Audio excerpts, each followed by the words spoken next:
non pas les commentaires des journalistes, etc., mais en écoutant les élus de la République, donc tout simplement les gens qui font les lois, j'ai relevé quelques inquiétudes par rapport au respect de l'état de droit. Et je voulais vous faire part de mes inquiétudes. Des inquiétudes qui ne sont pas des ressentis, mais qui sont tout simplement basées sur des déclarations qu'ont fait les élus de la République. Alors, je vais vous lire, non pas l'intégralité de la lettre de Macron, mais les passages les plus importants. Voilà, chers Français, chères Françaises, personne ne l'a emporté, ces élections.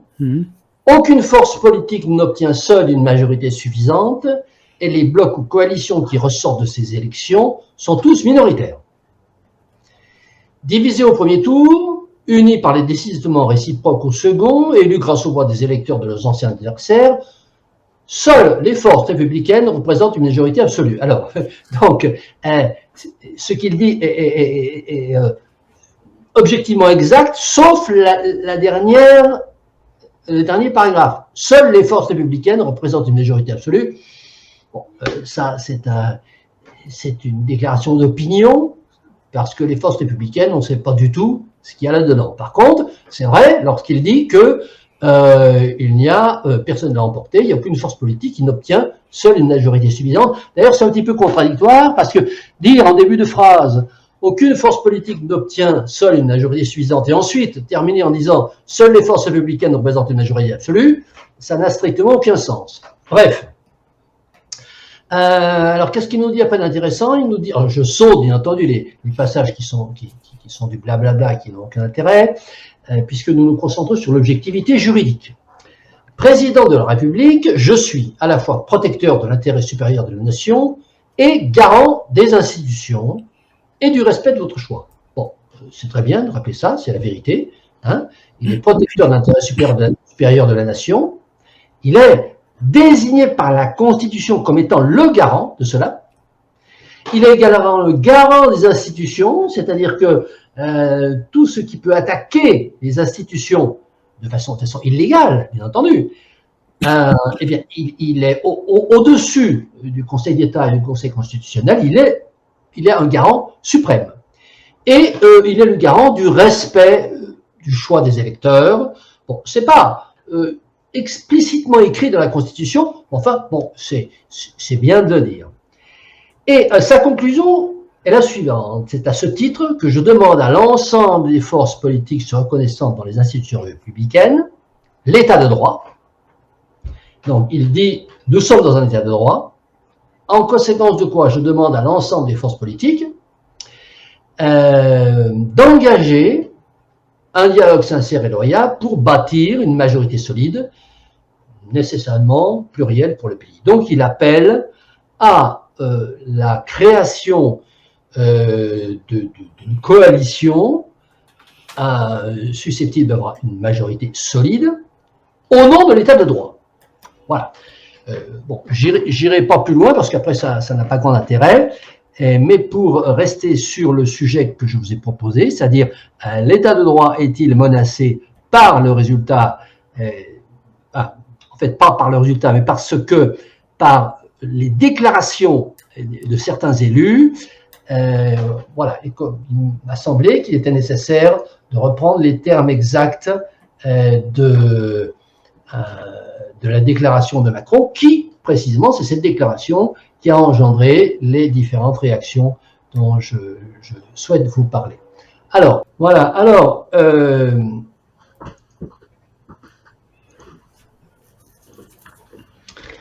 qu'est-ce que c'est qu'un état de droit? La définition du Larousse de l'état de droit, c'est un état dans lequel les pouvoirs publics sont effectivement soumis au respect de la légalité par voie de contrôle juridictionnel. L'état de droit, c'est un concept juridique, philosophique et surtout politique qui suppose la prééminence dans un état du droit sur le pouvoir politique. Le droit prévaut sur le pouvoir politique, ainsi que le respect par chacun, les gouvernants et les gouvernés, c'est-à-dire aussi bien les institutions que les particuliers, d'être gouvernés uniquement par la loi. Alors, ça constitue une approche où chaque individu, comme la puissance publique, est soumis à un même droit fondé sur le principe du respect des normes. Je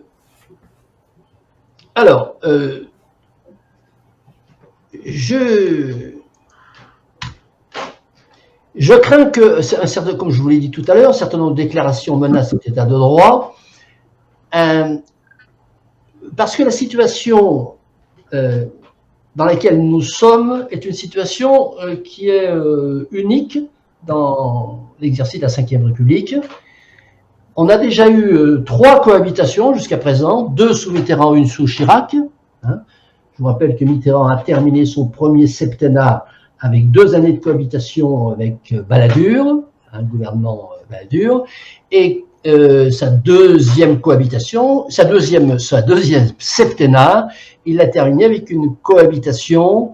Non, la première c'était Chirac. Non, c'était la première avec Chirac et la seconde avec Balladur. La première c'était Chirac et la deuxième Balladur. Et Chirac a, c'est la première élection de Chirac. Il a fait une dissolution anticipée de l'Assemblée nationale et donc il a perdu la majorité et c'est Jospin qui a gouverné pendant 5 ans. Donc, 3 cohabitations qui, à chaque fois, ont été instaurées parce qu'on avait une majorité extrêmement claire, hein, d'un camp qui n'était pas celui du président. Or, aujourd'hui, le président n'a plus la majorité, les partis qui le soutiennent, les partis présidentiels n'ont plus la majorité, mais il n'y a aucun parti qui, à lui seul, a la majorité. Donc, c'est une situation qui est inédite et qui n'a pas de jurisprudence dans le cadre de la Ve République. Alors, il faut bien voir, donc c'est extrêmement différent. Chaque fois qu'on va avoir des élus qui se reportent à ce qui s'est passé lors des cohabitations précédentes, la comparaison n'est pas valable puisque dans les 3 cohabitations précédentes, il y avait une majorité extrêmement nette. Alors, que nous dit M. Mélenchon? Mélenchon nous dit que c'est unique dans le monde démocratique. Le président refuse de reconnaître le résultat des urnes qui a placé le nouveau Front populaire en tête des votes et des sièges à l'Assemblée. Bon. Alors, unique dans le monde démocratique, on ne sait pas du tout ce que ça veut dire. Est-ce qu'il faudrait qu'il nous explique ce que c'est que le monde démocratique et en quoi cette chose-là est unique? Je dirais même que c'est le contraire qui existe, à savoir qu'il y a un certain nombre d'États démocratiques, enfin, qui se disent démocratiques, comme l'Italie ou l'Allemagne, l'Italie notamment, qui fonctionne déjà depuis de nombreuses années avec des majorités de coalition. Et également, on se reportera à la 4e République. La 4e République qui était, jusqu'à preuve du contraire, et il me semble que personne ne peut le contester, et surtout pas Mélenchon, bon, il faudrait qu'il nous le dise, pourquoi la 4e République n'était pas une République démocratique. Voilà. Alors, c'est le retour du droit de veto royal sur le suffrage universel, et c'est le retour des intrigues de la 4e République. Donc, il met sur le même pied le droit de veto royal, le droit de veto avant la révolution de 1789, et, disons, le fonctionnement de l'Assemblée sur la 4e République, en disant qu'il s'agit d'intrigue. Intrigue, il s'agit tout simplement de coalition. C'est une calomnie extrêmement claire de tout ce qui s'est passé sous la 4e République. Alors, je rappelle quand même que il n'y a aucune raison objective pour jeter l'opprobre sur le fonctionnement d'Assemblée, que ce soit en Italie ou que ce soit pendant, disons, les 12 ans qu'a duré la 4e République, c'est-à-dire de 46 à 58.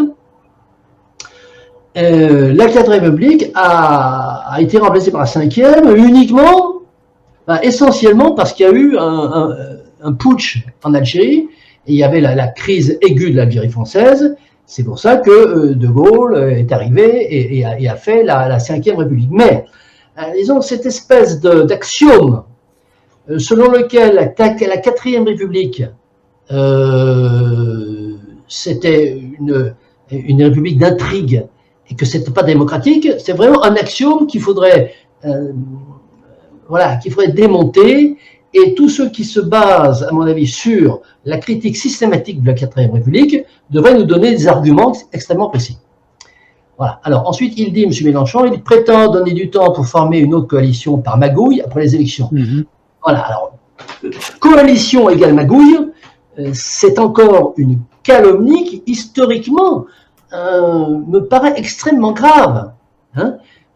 Parce que, encore une fois, ça veut dire faire le procès de la 4e République, et puis faire le procès aussi de ce qui se passe en Italie, ou de ce qui se passe en Allemagne, ou de ce qui se passe en Espagne. Alors, il doit s'incliner et appeler le nouveau Front populaire, c'est tout simplement la démocratie. Alors, il n'y a aucun exemple, aussi bien sous la 5e République que sous la 4e République. On va s'arrêter là, on ne va pas parler de 3e République, on va parler de choses que les gens connaissent, des choses qui sont encore assez fraîches dans la mémoire des citoyens. Il n'y a aucun exemple que le pouvoir a été confié à un groupe minoritaire au nom de la démocratie. Voilà. Bon, affirmer des choses comme ça, sans apporter de preuves historiques, d'exemples historiques, me paraît extrêmement grave. Mais je pense être passible presque de procès en diffamation par rapport à tout simplement l'honneur français, l'honneur de la République française.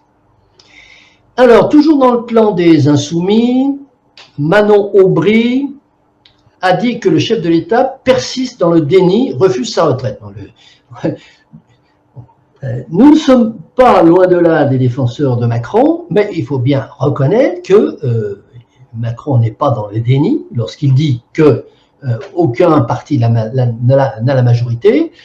Il ne refuse pas sa défaite puisqu'il demande à ce que une coalition majoritaire puisse se former, et je vous rappelle que c'était le fonctionnement de la 4e République et même de la 3e République avec des présidents de la République.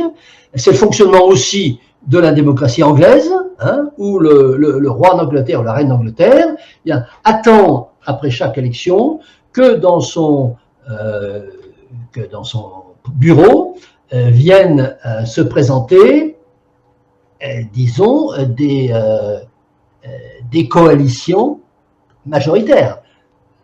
Le rôle du président de la République, comme le rôle du roi d'Angleterre, c'est de dire, voilà, j'ai en face de moi une coalition qui est majoritaire, donc je vais nommer un Premier ministre issu de cette coalition. Alors, ce qui est sous-entendu, enfin, pas sous-entendu, mais ce qui exprime très clairement Mélenchon, et c'est là-dessus, à mon avis, qu'il y a un procès à faire, c'est que faire comme ça,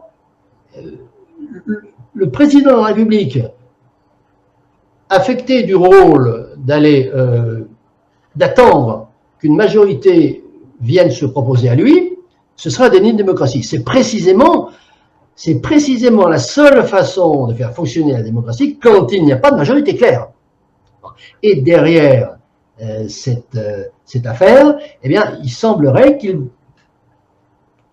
en fait, il y a un espèce d'appel à l'insurrection, d'appel à la prise du pouvoir par un groupe minoritaire. Et Manon Aubry continue en disant il veut faire un coup de force démocratique. C'est précisément LFI qui veut faire un coup de force démocratique en disant il faut que ce soit le parti minoritaire qui gouverne.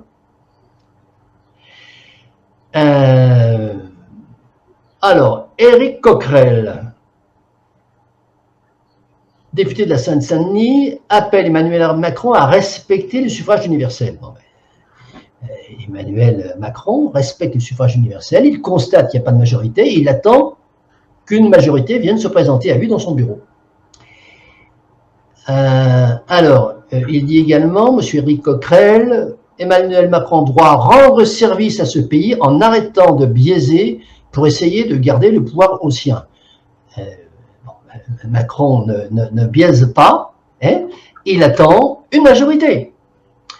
Clémentine Guettet, toujours LFI, a jugé qu'Emmanuel Macron n'est pas à la hauteur de... C'est Clémence Guettet. Clémence Guettet dit qu'Emmanuel Macron n'est pas à la hauteur de l'histoire. Bon, ça c'est un jugement émotif. Plus seul que jamais, Emmanuel Macron brutalise. Il avait jeté la France dans les bras de l'extrême droite, nous l'avons évité. Maintenant, le nouveau Front populaire doit gouverner. Pourquoi est-ce que le nouveau Front populaire doit gouverner? Bon, on n'a pas d'argument. Hein. Le président doit accepter la démocratie. Bon, chacun a sa définition de la démocratie. Et cette définition-là, la démocratie, c'est faire gouverner un parti minoritaire. Eh ben, c'est une nouvelle. On l'avait pas vu celle-là, on l'avait pas vu arriver lorsqu'on a fait les glossaires au sein du centre du renouvellement constitutionnel. Du côté de ELV, alors Marine Tondelier, secrétaire générale de ELV, dit il faut accepter le verdict des urnes. Ah, bon, c'est-à-dire son déni abîme le pays et la démocratie, et elle ajoute en estimant que la logique institutionnelle, Marine Tondelier, qui est donc membre de l'Assemblée nationale et qui est législateur, elle sait ce que c'est que la logique institutionnelle. Il y a une logique institutionnelle qui dicte d'appeler les chefs du NFP. C'est tout à fait grave, hein, que des députés s'expriment de cette façon. Encore une fois, je pense qu'il y a la matière à les attaquer. Hein. Bon, la logique institutionnelle dicte à Macron d'appeler les chefs de parti du nouveau Front populaire pour gouverner. Alors, l'ex-insoumis François Ruffin est un petit peu plus modéré. C'est peut-être pour ça aussi qu'il a quitté LFI. Bon, il fait un raisonnement politique en disant que Emmanuel Macron a été aussi élu pour faire barrage, donc là maintenant il faut faire barrage. Bon, tout ça c'est du blablabla qui n'a absolument rien de juridique. Et, voilà. Alors Clémentine Autain, qui elle aussi a quitté la France insoumise, elle se mouille un petit peu plus. Elle dit. Elle a quitté aussi France insoumise. Elle est allée où alors? Elle a fait comme Ruffin, elle s'est mise en marge. Hein. Voilà. D'accord. Elle a dit, pas d'étiquette. Elle a dit, ce n'est pas comme cela que nos institutions fonctionnent. Alors, Clémentine Autain dit, ce n'est pas comme cela que nos institutions fonctionnent. Alors, bon, il faudrait que nous explique, Clémentine Autain, comment nos institutions fonctionnent.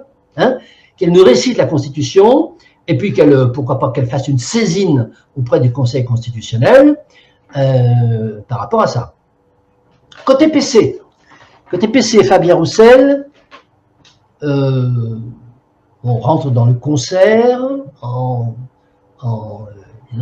répétant le refrain, le chef de l'État ne respecte pas le suffrage universel, tout en concédant qu'il y a une majorité relative, hein, qu'il faut accepter avec humilité de la part du nouveau Front populaire. C'est-à-dire il faut qu'on aille au pouvoir, mais il faut qu'on soit humble parce qu'on n'a pas la majorité. Voilà. Alors côté RN, Marine Le Pen dit, si je comprends bien dans sa lettre, Emmanuel Macron propose de faire barrage à LFI, qu'il a pourtant contribué à faire élire il y a 3 jours, et grâce à qui les députés Renaissance ont été élus. Ce cirque devient indigne. Bon, alors, elle ne s'exprime pas sur cette histoire de il faut que ce soit un tel qui gouverne. Elle fait disons, une analyse politique qui est on ne peut plus pertinente, puisque effectivement, le résultat de l'hémicycle aujourd'hui, c'est le résultat du barrage au RN. Hein. Et alors là, je fais un petit pronostic. Bon, j'ai l'impression que le RN va maintenant faire barrage à LFI, c'est-à-dire, pourquoi pas, non pas entrer dans une coalition du centre, on va voir un peu avec les chiffres ce que ça peut donner, mais peut-être dire de façon officielle ou non officielle que ils ne voteront pas la censure à un gouvernement, disons, Renaissance plus LR. Voilà. Bon, c'est un petit peu ce qui me semble pouvoir être anticipé à partir de ça. Alors, sondage BFM TV assez intéressant. Seuls 30% des Français sont favorables à un gouvernement NFP, uniquement NFP. Voilà. Alors, maintenant, au niveau juridique, qu'est-ce que ça donne? Au niveau constitutionnel. Qu'est-ce que ça donne? Il y a l'article 8. L'article 8 qui dit le président de la République nomme le Premier ministre. Il met fin à ses fonctions sur la présentation de celui-ci de la démission du gouvernement. Là, il la reconduit. Sur la proposition du Premier ministre, il nomme les autres membres du gouvernement et met fin à leurs fonctions. Bon, l'article 8 ne dit rien d'autre que le président de la République nomme le Premier ministre. Alors, lorsque on entend dire que on ne respecte pas les institutions, qu'il y a un coup de force institutionnel, que les institutions, ça ne fonctionne pas comme ça, comme dit cette incompétente notoire de Clémentine Autain, les institutions fonctionnent comme ça. Le président de la République nomme le Premier ministre et il n'y a pas dans la Constitution d'indication sur ce qu'il doit faire par rapport à la majorité de l'Assemblée. L'article 20, ensuite, dit que le gouvernement détermine et conduit la politique de la nation, qu'il dispose de l'administration de la force armée et qu'il est responsable devant le Parlement dans les conditions et suivant les procédures prévues aux articles 49 et 50. On va voir ce que disent les articles 49 et 50. L'article 21 peut nous intéresser aussi, qui dit que le Premier ministre dirige l'action du gouvernement, qu'il est responsable de la défense, qu'il assure l'exécution des lois, sous réserve des dispositions de l'article 13, enfin qu'il exerce le pouvoir réglementaire sous réserve des dispositions de l'article 13. Et l'article 13, c'est un article qui dit que le président de la République signe les fameux décrets réglementaires. C'est-à-dire que le Premier ministre le Premier ministre décrète des lois coercitives qui vont s'appeler décrets, qui vont s'appeler ordonnances, etc. Mais c'est le président de la République qui les signe. Bien. Alors, on va voir ensuite la différence qu'il y a entre règlement et loi. Alors, on a vu que... tu nous laisseras un petit peu intervenir à un moment donné, Christian. Oui, mais j'ai presque terminé. Hein. Il faut que je vous déroule tout ce que dit la Constitution. Oui. Voilà. Alors, on a vu que le gouvernement, il est bridé par les articles 49 et 50. Alors, que disent les articles 49 et 50 en substance? L'article 49, c'est le Premier ministre, après délibération du Conseil des ministres, engage devant l'Assemblée nationale la responsabilité du gouvernement sur son programme ou éventuellement sur une déclaration de politique générale. L'Assemblée nationale met en cause la responsabilité du gouvernement par le vote d'une motion de censure. Bon, l'article 49, c'est le fameux article de la motion de censure. Bon, je passe les détails. La motion de censure n'est recevable que si elle est signée par un dixième, etc., etc., etc.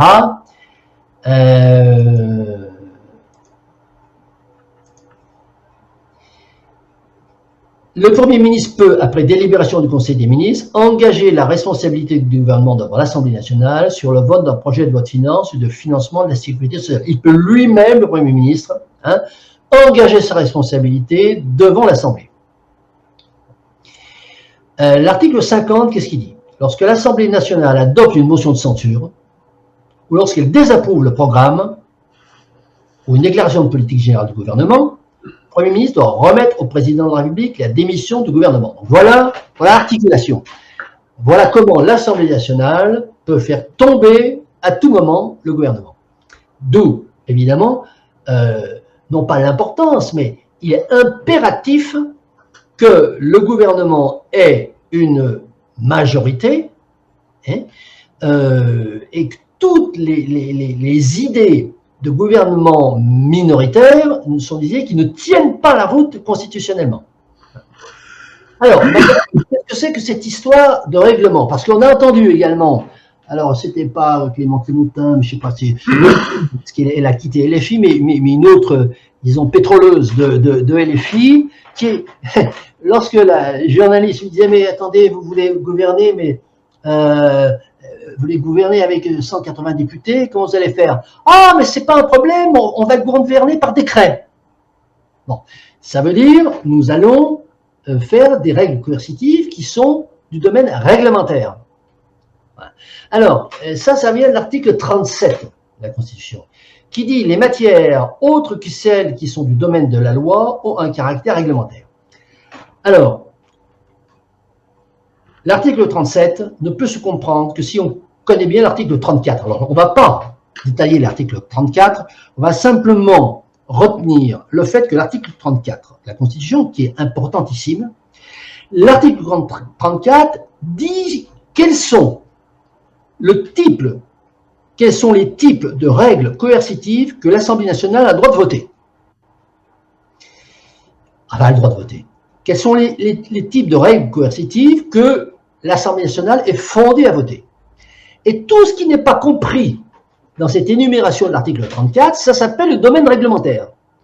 Et ce domaine réglementaire, eh bien, un ministre ou un technocrate, un bureaucrate, un préfet, peut, disons, l'investir et édicter des règles coercitives dans ce domaine. Alors, le problème, c'est que l'énoncé de ce qui relève de l'Assemblée nationale et qui constitue l'énumération de l'article 34, on pouvait s'y attendre, n'est absolument pas clair et précis, c'est-à-dire qu'il y a des zones d'incertitude, on ne sait pas si ça relève de la loi ou du règlement. Ce qui veut dire que le gouvernement peut dire à tout moment, je prends tel décret, l'Assemblée nationale peut dire, attendez, ce n'est pas du domaine réglementaire, vous outrepassez vos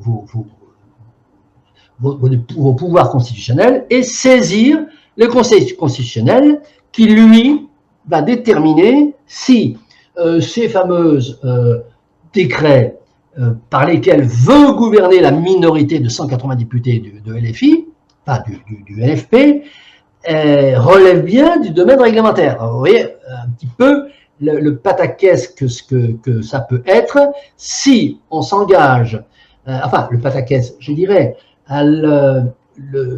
l'abîme réglementaire, enfin le risque juridique qu'il y a, voilà, je pense que le terme exact c'est le risque juridique qu'il y a, le risque institutionnel qu'il y a à confier un gouvernement à une coalition qui est minoritaire. Voilà, j'en ai terminé avec cette présentation. Très bien. On peut réagir du coup? Oui. Ah oui, oui. Oui. Bah, merci déjà de cette émission, je pense qu'elle est un peu brouillon par moment, enfin bon, que l'on va diffuser. Oui, la fin, je pense, n'était pas forcément indispensable, mais bon, peu importe. On va revenir sur les déclarations, effectivement, notamment de Macron, qui dit qu'il veut bâtir une majorité solide, et tu as souligné, au nom de l'état de droit, dans son courrier adressé aux Français. Mais il n'y a aucun rapport entre les deux. Entre l'état de droit et bâtir une majorité solide, c'est une carpe et un lapin, mais l'un n'est pas en rapport direct avec l'autre. C'est pour avoir un discours esthétique. Voilà. On est vraiment dans le cosmétique, là. Oui, quasiment. Voilà. Quasiment, on est dans la cosmétique, parce que ce qu'est la définition de l'état de droit, bah, tu l'as redonné, Christian, et donc le rapport avec une majorité solide, c'est plutôt son objectif, ça, à Macron, de construire une majorité solide, une majorité, je dirais, renouvelée, qui était celle, effectivement, nécessaire, rendue nécessaire par sa majorité relative, et qui l'ont conduit à faire cette dissolution, puisqu'il risquait un blocage institutionnel par la vote du budget, la censure du budget. D'ailleurs, il l'a expliqué dans sa première lettre du mois de juin à l'automne. Donc, il a pris les devants. Je dirais toutefois, par rapport à ça, il y a comme un ultimatum quand même dans ce courrier. Parce que je rappelle que l'article 16 de la Constitution, qui donne, on peut dire quasiment les pleins pouvoirs au président de la République, il doit, pour être déclenché, il doit constater qu'il y a que le fonctionnement régulier des pouvoirs publics constitutionnels est interrompu. C'est-à-dire, par exemple, s'il n'y a pas de gouvernement qui arrive à se mettre en place. Pas de gouvernement qui arrive à se mettre en place, et le gouvernement est éminemment prévu dans la Constitution, donc il y a un blocage du fonctionnement régulier des pouvoirs publics, donc il pourrait déclencher l'article 16. Je pense, ça c'est l'ultimatum en toile de fond. Sa visée politique, à mon avis, est plutôt de faire une majorité avec ce qu'il avait déjà, c'est-à-dire son bloc, quelques éléments de renaissance, ceux qui étaient prêts à suivre. Donc là, il met des gens du PS, quelques gens de ELV, quelques gens de la droite de la France insoumise, style Autain ou Ruffin. Et puis avec ça, ils vont réussir à construire une majorité en appelant. Et le PS, j'ai dit PS, il ne faut pas l'oublier, c'est très important. Parce qu'il y a beaucoup de députés du PS, attention. Bon, et puis des LR aussi, et puis voilà, il a gagné. Voilà, et c'est son but. Et il va dramatiser, on va monter dans la dramatisation des choses. Et en définitive, c'est ça où je déclenche l'article 16. Alors il faut être raisonnable, Hollande et compagnie va monter au créneau, Bellamy et tous ces gens. Il faut être raisonnable, faisons l'union nationale, machin chouette. Voilà, et c'est, je pense, ce qui va se passer, et sinon il peut déclencher l'article 16. Alors, sur Mélenchon, et je dirais, et Alter, moi je dirais, dans les émissions que j'ai eu l'occasion de faire, notamment les chroniques des barbaries, j'ai déjà pointé que Macron avait quand même été psychologiquement quelqu'un de pas très stable et de pas très fiable, je dirais, et qui gouverne par le chaos, et qui quelque part, c'est le maître du chaos, quelque part. Il essaye de se mettre comme le recours au-dessus du chaos. Et ce que je viens de dire est complètement en cohérence avec ça. Donc, il y a une dimension psychologique. Je vous invite d'ailleurs à faire des recherches sur Internet sur la dimension psychologique, parce qu'il y a des gens qui l'ont côtoyé de près, qui s'inquiètent de sa santé psychologique. Et ça, je dirais, c'est pas très nouveau, je dirais. En revanche, pour Mélenchon, on est quasiment dans le même registre. C'est-à-dire, rappelez-vous, en 2022, il voulait, à l'Assemblée nationale, au législatif, c'était « élisez-moi Premier ministre à l'Assemblée nationale ». Rappelez-vous, c'était son mot d'ordre, qui n'existe pas. Enfin, comme tu l'as rappelé, Christian, le fonctionnement de la Ve République, toute critiquable qu'elle soit par ailleurs, ça marche pas comme ça. C'est juste que ça marche pas du tout comme ça, quoi. Donc, c'était déjà un délire complet. Mais là, actuellement, ce qu'il faut, c'est aussi un délire complet sur le fonctionnement des institutions. C'est-à-dire, moi, franchement, quand j'ai entendu le discours de Mélenchon dimanche soir, je me suis dit, mais il est maboule, quoi. Il comprend rien. Enfin, je me dis, mais il est dérangé. Enfin, ce qui m'inquiète, si vous voulez, ce qui m'inquiète, c'est aussi un signe de déliquescence de nos institutions politiques, c'est que les dirigeants principaux, Macron comme Mélenchon, ils ont un pet au casque. Enfin, je vais appeler les choses un peu. Ils ont un pet au casque. C'est les dirigeants numéro 1 quand même. C'est quand même les numéro 1. C'est quand même grave. C'est quand même grave. Et puis, on pourrait prendre Marine Le Pen, qui elle a peut-être pas un pet au casque, mais bon, tout le monde sait bien qu'elle est pas, voilà, c'est pas quelqu'un d'une très grande envergure. Elle a des qualités peut-être par ailleurs, mais peut-être qu'elle fait de son mieux, peut-être. Mais c'est clairement pas quelqu'un d'une envergure très élevée. Bon, voilà, c'est pas forcément nécessaire pour gouverner un pays, mais voilà, Donc voilà le personnel politique que nous avons. Et ça, je pense que c'était une parenthèse. Ce qui est en plus curieux chez Mélenchon, c'est que ce système parlementaire, donc avec des coalitions et tout ça, c'est ce qu'il appelle de ses voeux. Donc il critique le fonctionnement, mais c'est ce qu'il appelle dans ses voeux dans la 6e République qu'il prône. Hein. Enfin, à peu près parce qu'on ne sait pas ce qu'il y a dans sa 6e République. Hein. Elle n'est pas écrite, on ne sait pas ce qu'il y a dedans. Hein. Mais en gros, ça sera un régime parlementaire quand même. Mais un régime parlementaire, par définition, c'est le gouvernement des partis, c'est à base de coalition. Donc c'est complètement en schizophrénie complète avec ce qu'il prône par ailleurs. Enfin, c'est assez incroyable. Tu as bien fait de souligner, oui, Marine Le Pen l'a fait, mais il critique Macron aujourd'hui, or qu'ils viennent de faire élire les gens de son parti. Mais qu'est-ce que c'est que ces gens? Quel est le sérieux de ces personnes? C'est-à-dire ils poussent à faire élire des gens et juste 3 secondes après, ils sont déjà en désaccord avec. Sans parler, donc, déjà avec les macronistes, bon, mais même y compris avec les gens du PS, etc.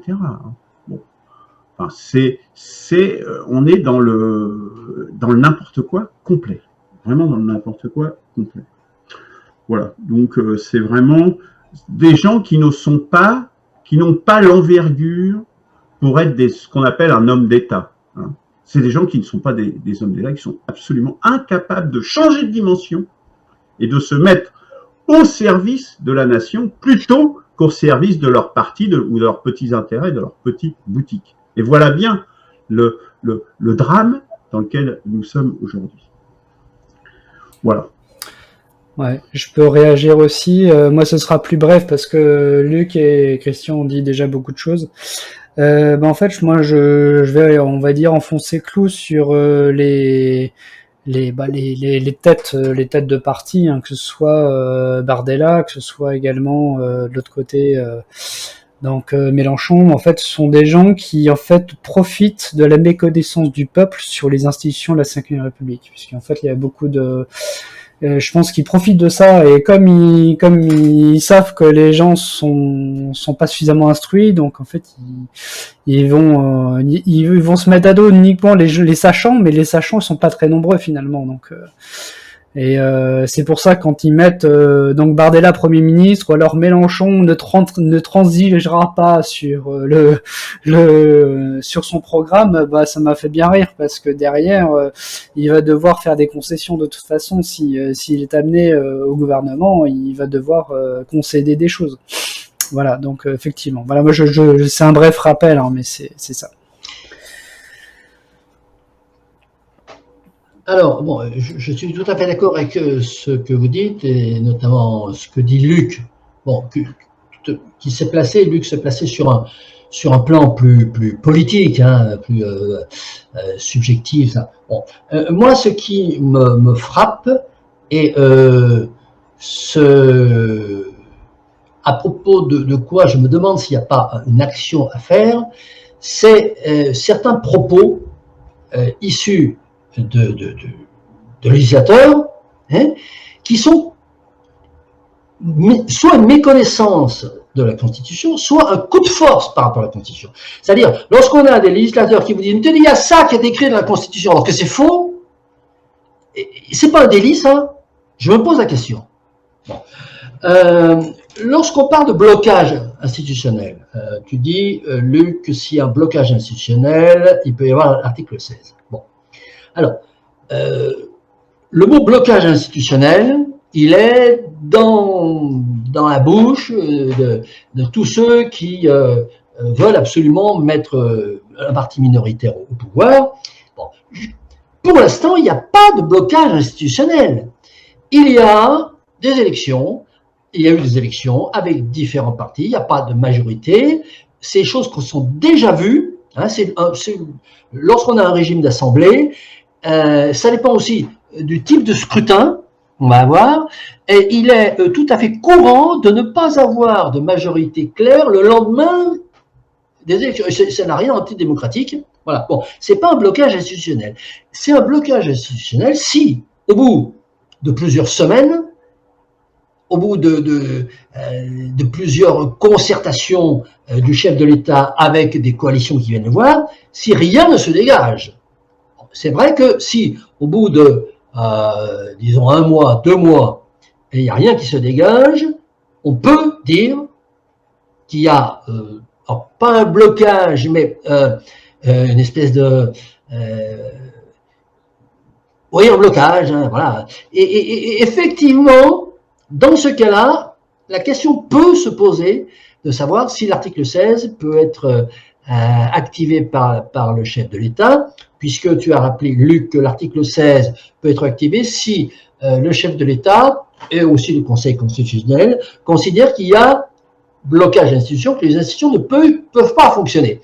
Alors c'est vrai que dans l'esprit de l'article 16, il a été écrit au cas où on aurait une menace extérieure, un putsch, des choses comme ça. Mais effectivement, dans le cas où une coalition n'arriverait pas à s'effectuer, on pourrait dire aussi que c'est vrai que les institutions ne peuvent pas fonctionner.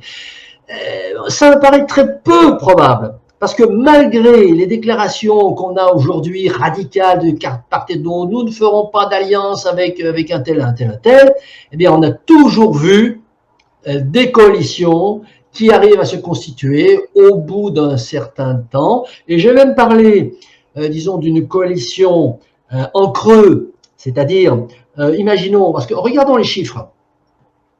Regardons les chiffres, pour avoir une majorité, il faut 289. Hein, l'ensemble de la droite, c'est-à-dire le groupe Ensemble, le groupe Divers Centres, les LR et les Divers Droites, ça fait 234. Bon, 234, c'est pas encore la majorité, mais c'est plus gros que le NFP. Bon. Et si on a une déclaration du RN disant qu'ils ne s'opposeront pas, ils ne chercheront pas à faire tomber un gouvernement de coalition du centre, ça peut très bien fonctionner et on ne serait pas en blocage institutionnel. Voilà. Bon. Alors ensuite, il y a la question du mode de scrutin. Parce que jusqu'à présent, bon, le système de la Ve République, il a été conçu avec un certain nombre de principes de la Constitution, je parle de la cuisine électorale, et notamment le scrutin majoritaire à 2 tours. Ce scrutin majoritaire à 2 tours, au départ, il y avait une certaine découpage des circonscriptions. Pasqua a remis son grain de sel, après il a encore redécoupé les circonscriptions pour que ça soit encore plus favorable, etc. Bon.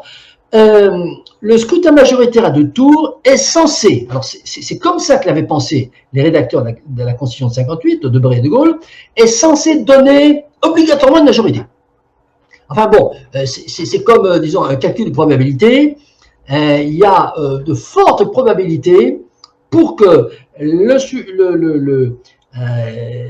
suffrage majoritaire à 2 tours, surtout redécoupé comme il était redécoupé, donne une majorité quoi qu'il en soit. Et c'est-à-dire ce qu'on a vu jusqu'à présent, hein, où on a des partis qui ne font pas 50%, qui font moins de 50% de vote en termes de vote ajouté, mais qui, dans l'Assemblée nationale, se retrouvent avec 300 ou 350 députés.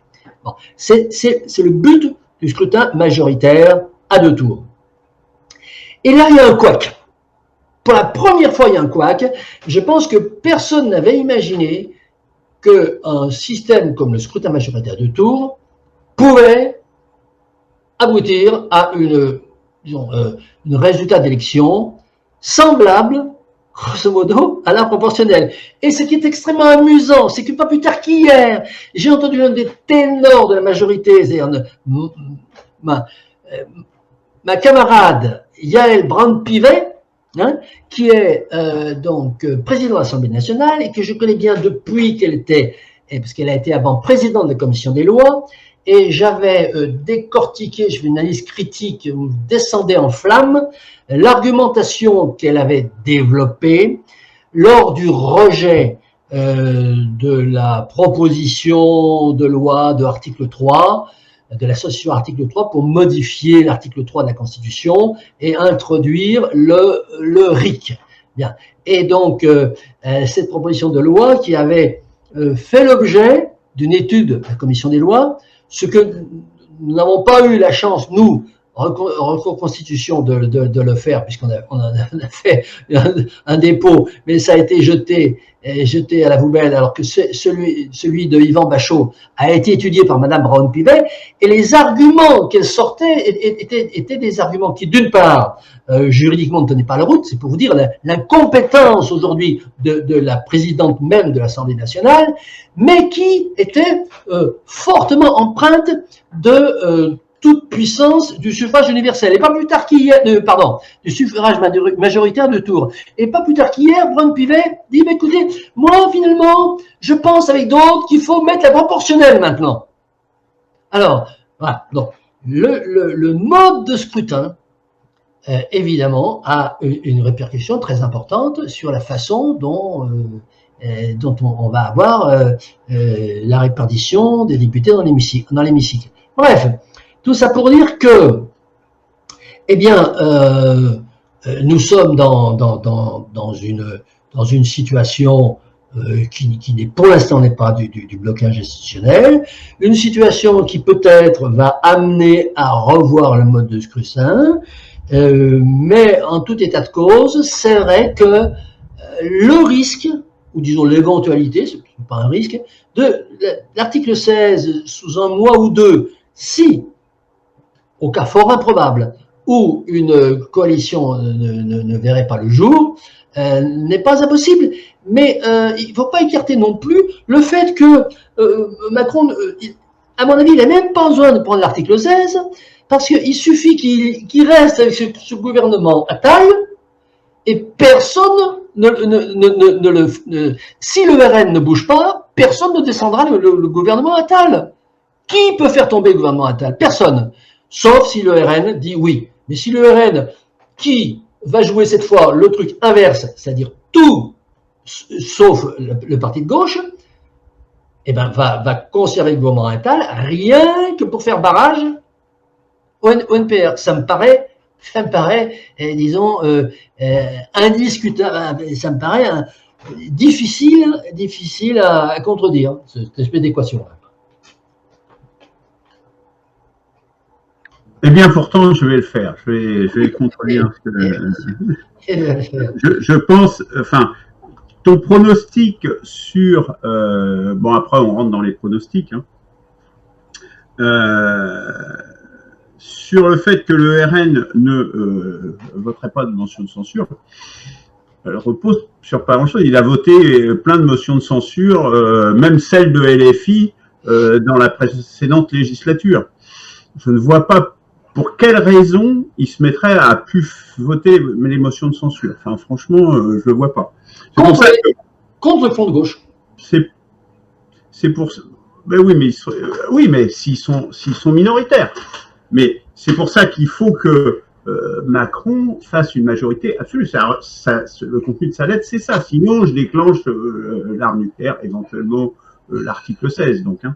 Mais c'est ça, c'est le chaos, c'est moi au chaos et vous voulez le chaos, etc. Donc, je pense que c'est vraiment ça qui est en toile de fond et qu'il souhaite une majorité avec des gens du PS. Et enfin, moi, mon pronostic avant le premier tour, c'était, avec Hollande, c'est parfaitement compatible. Enfin, soyons sérieux. Macron a été ministre de Hollande. Exactement. Les 3 quarts des mecs du PS, voilà, ils ont 66 députés, quelque chose comme ça. C'est pas une paille, quoi. Les ELV, ils suivront ce que leur dira la CIA de faire, hein. Soyons clairs. Hein. Toutes ces écologistes, c'est des agences de la CIA. Hein. Dans tous les pays, c'est comme ça, donc je vois pas pourquoi ça serait ailleurs en France. Ça serait différent en France. Et vous n'avez qu'à regarder Sandrine Rousseau. Hein. Pourquoi est-ce qu'on met en avant cette nana? C'est pas pour rien. Moi, mon pronostic, c'était que j'ai pronostiqué avant le premier tour, c'est que c'est ce qui sortirait, c'est exactement ce qui se produit, et que ça serait Glucksmann le Premier ministre. Oui. Alors après, on verra, parce que Glucksmann, il a gros avantage, il est même pas au PS, il est dans un parti, je sais pas quoi, un micro-parti, et il a une grosse légitimité, il a fait 15% aux européennes. Il n'est pas élu député, mais le Premier ministre n'a pas besoin d'être membre de l'Assemblée nationale. Donc ça pose aucun problème. Attal, c'est un chiffon rouge. Enfin, c'est impossible qu'il dure. Dès que l'Assemblée se réunit en session, il y a une motion de censure et Attal saute. Hein. Enfin, faut moi, c'est assez clair. Pour ce qui concerne ta première partie sur le fait de délit de tromperie, moi j'ai traduit comme ça ce que tu disais, parce qu'il y a des déclarations qui disent des choses sur la Constitution qui sont fausses. Moi, la seule chose que j'ai trouvée, j'ai fait une recherche en parallèle, le délit de tromperie, il existe que dans le Code du commerce. Dans le Code du commerce, il faut qu'il y ait un contrat à titre onéreux. Donc, c'est déjà, on est dans le Code du commerce, contrat à titre onéreux, on pourrait dire oui, on paye les impôts, les citoyens. C'est quand même extrêmement tiré par les cheveux. Vous voyez, j'en ai presque plus, donc voilà. Et c'est entre professionnels et ou entre particuliers. Donc, le délit de tromperie, malheureusement, en politique, si tu veux, surtout dans les, entre guillemets, démocraties représentatives, s'il existait, je pense que ce système ne pourrait pas fonctionner très longtemps. Voilà, c'est tout. Tu veux conclure? Non, mais tout à fait d'accord. Hein. Et alors, bon, si ils sont, à mon avis, beaucoup plus radicaux que, et je les vois pas. Enfin, après, je sais pas. Mais... Ils en trouver 289, ça suffit. Oui, je pense que voilà, ils en trouveront 289 avec le PS. Donc, on marginalise LFI toute seule. Voilà, c'est ça. On marginalise RN à droite. Voilà. On fait exploser les filles en deux. C'est déjà un petit peu aussi ce qu'ils essayent. Le NP truc en deux, pas les filles. Comment? On fait exploser le NP machin, pas les filles. Le NP machin, mais c'est de toute façon qu'une alliance électorale. Uniquement. Ça n'a aucune existence. Et leur programme, c'est une papillote, leur programme, c'est qu'on est fric. C'est ça, c'est bien dit, une papillote. Ouais. Moi, je dirais que c'est peut-être des gens comme Hollande qui pourraient devenir Premier ministre. Alors, ça serait vraiment assez drôle dans le. Non, c'est pas possible. C'est ça. Mais il pourrait. C'est un personnage comme ça. Oui, parce qu'en fait, les gens l'ont élu majoritairement, donc ça pourrait. C'est pas idiot, Hollande. Hein. C'est pas idiot. C'est un peu comme Attal. C'est des chiffons rouges, si tu veux. Ils peuvent pas. Ça serait trop. Enfin, s'ils faisaient ça, si ça finissait comme ça serait énorme, quoi. Enfin, bon. Mais bon, pas impossible. Ça serait marrant. Hein. C'est pas impossible. Ça serait impossible, mais à mon avis, ils ont besoin d'un mec neuf. C'est pour ça que moi, je pense à Glucksmann. Oui, Glucksmann, oui. Ok. Donc, je vous invite à revoir mon émission donc du, je sais plus combien. Les Chroniques des Barbaries, oui. De juin, de ma Chronique des Barbaries, où j'annonçais un peu ce qui se passe actuellement. Donc, avant même le premier tour.